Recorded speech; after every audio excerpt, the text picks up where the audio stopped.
साथियों, विकसित मध्य प्रदेश के निर्माण के लिए डबल इंजन सरकार खेती, उद्योग और टूरिज्म, इन तीनों पर बहुत बल दे रही है।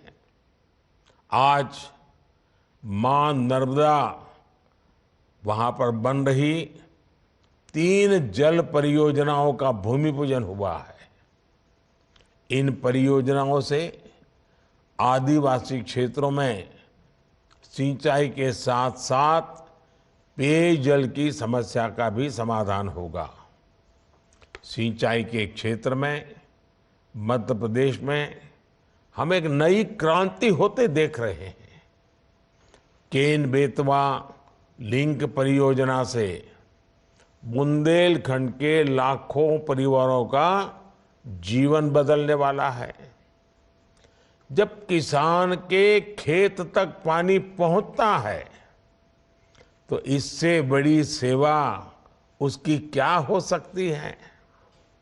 भाजपा सरकार और कांग्रेस की सरकार के बीच का क्या अंतर होता है, इसका उदाहरण सिंचाई योजना भी है।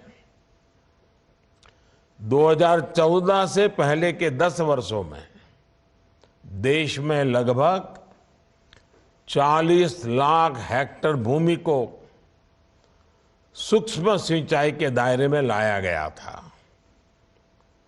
लेकिन बीते 10 वर्ष के हमारे सेवा काल में इसका 2 गुना यानी लगभग 90 लाख हेक्टेयर खेती को सूक्ष्म सिंचाई से जोड़ा गया है।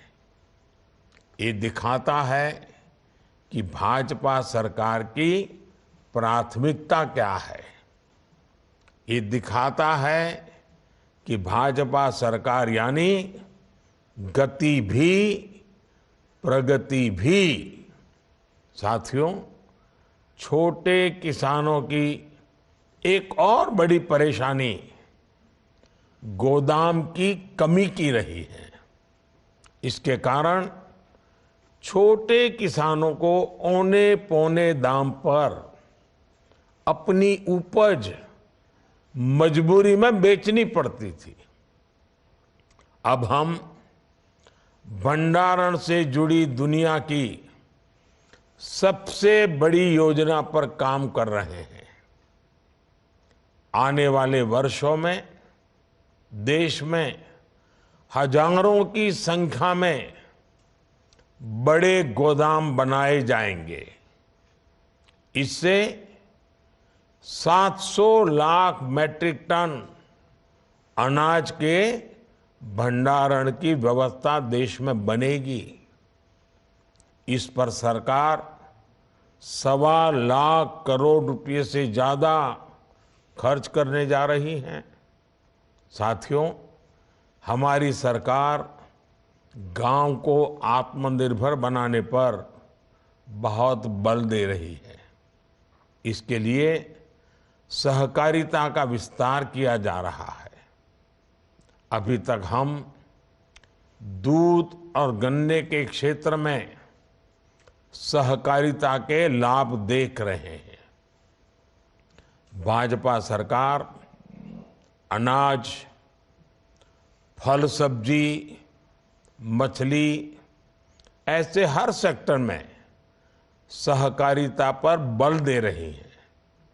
इसके लिए लाखों गांवों में सहकारी समितियों का, सहकारी संस्थानों का गठन किया जा रहा है।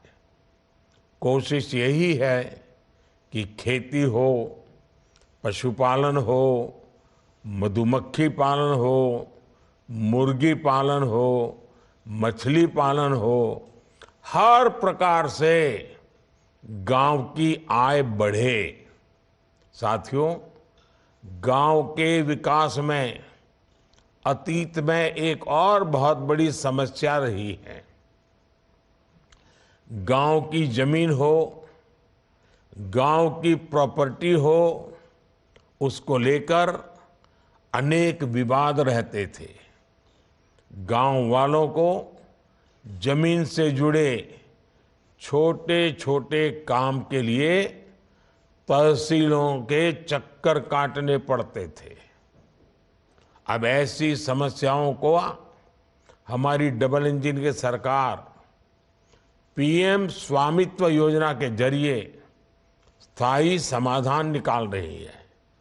और मध्य प्रदेश तो स्वामित्व योजना के तहत बहुत अच्छा काम कर रहा है। मध्य प्रदेश में 100% गांवों का ड्रोन से सर्वे किया जा चुका है।